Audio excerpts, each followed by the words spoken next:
Muito bem, para as mídias da Cotriel, então a gente conversa então, com o Mário Bianchi, que foi um dos palestrantes então, do Campo Show Cotriel 2025, no primeiro evento que ocorreu nesta quarta, 5 e quinta, 6 de fevereiro aqui em Arroio do Tigre, promovido então, pela Cotriel Regional Sul de Arroio do Tigre, Sobradinho, Capão do Valo e Pantano Grande. Bom, Mário, a questão do pré-emergente, né, que foi o tema da sua palestra, da sua explanação, né, a questão do controle de pré-emergência em soja, né, como que se faz esse controle em pré-emergência para que haja a eficiência, né, principalmente dessas invasoras, caruru, que preocupa bastante, que foi o alvo aqui da sua explanação, ter esse controle para que ele garanta essa eficiência e não haja essa invasora. Olá, obrigado por aceitar o nosso convite. Obrigado, Roger, pela oportunidade. Muito bom sempre conversar com vocês, com a cooperativa, né, com a Cotriel, com a associada Cotriel, isso é muito importante. E trazer um assunto, né, que é da região, que é a ocorrência de caruru nas lavouras, que é uma ocorrência crescente, embora não tenha em todas as áreas, mas a planta chama atenção pelo tamanho, pela velocidade de crescimento, pela robustez da planta, então é algo que chama atenção e preocupa muito o agricultor, né, com relação ao controle.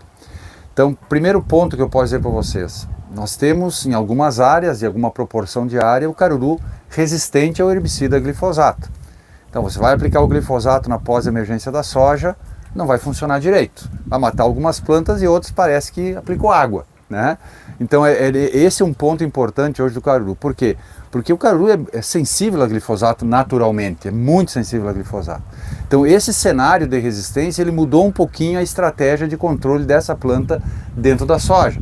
Então a gente teve que dar uma olhada no quê? Nos produtos utilizados, né, para o controle em pré-emergência na cultura da soja, ou os chamados herbicidas pré-emergentes. Então quais são os herbicidas que resolvem, que controlam em pré-emergência?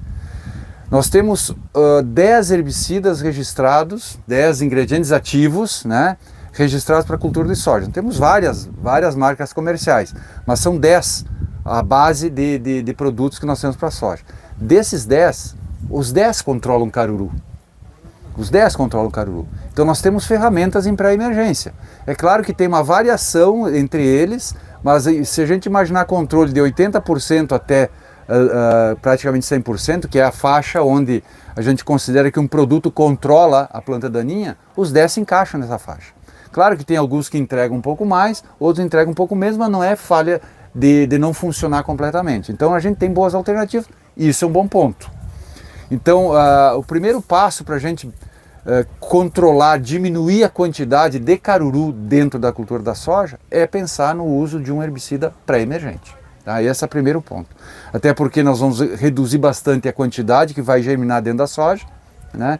E vai dificultar com que tenha emergência depois mais adiante dentro da cultura da soja. Então esse é um ponto assim fundamental hoje. Quem tem caruru tem que pensar num pré-emergente. Tá? Esse é um ponto básico em termos de controle.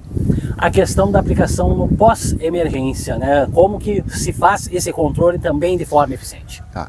Então aí é outro ponto para a gente escolher até hoje. A gente tem também alternativas, né, para uso em pós-emergência, embora não seja no mesmo número dos herbicidas pré-emergentes. Tá? Então pensando em biotecnologias, então nós temos dois grupos hoje de biotecnologias. Uma que permite o uso do herbicida 2,4-D na pós-emergência, que é a tecnologia Enlist, Conquesta Enlist 3, e as outras então que a gente não pode usar o 2,4-D na pós-emergência. Por que eu falo isso? Porque o 2,4-D é um produto que vai controlar em pós-emergência o caruru que é resistente ao glifosato. Na tecnologia Enlist eu posso usar, além do 2,4-D, eu posso usar o herbicida glufosinato, que também controla o caruru que é resistente ao glifosato. Tá? Então a escolha também lá é importante, sim, porque essa também me dá essa ferramenta de controle. Na soja intacta, na soja I2X, na soja RR normal, a gente também tem alternativas e tem alternativas que são eficazes. A gente não perde eficiência em relação à tecnologia Enlist, só que a gente sempre tem que ter cuidado, né? Então o que se faz, o que se indica? Nas duas tecnologias, tanto na Enlist quanto na intacta, né? Trabalhar com pré-emergente. Tá? A partir daí a gente vai escolher os pós. Para a tecnologia intacta a gente vai trabalhar com glifosato mais fomezafem ou mais imazetapir, né, que são produtos que posso usar em pós-emergência. Na tecnologia Enlist eu posso usar o glifosato mais o 2,4-D, ou o glifosato mais o glufosinato, ou o glufosinato mais o 2,4-D. Então eu tenho essas opções na pós-emergência que a gente consegue eliminar, né, e controlar eficientemente caruru, independente da tecnologia. Para finalizar, Mário, o que a gente pode dizer é sempre a escolha do momento. A questão do momento é fundamental, mas principalmente também, né? É sempre não tentar fazer nada por conta. Principalmente procurar assistência técnica, que ela vai saber o melhor caminho ao produtor seguir para fazer essa aplicação de uma forma que ela cumpra o seu objetivo. Sem dúvida, a assistência técnica da cooperativa está aí para ajudar, e a gente está aí para ajudar também a assistência técnica nessas decisões. E um ponto importante, né, gente, controle a gente constrói, né? O controle não vem do nada, assim, a gente constrói controle.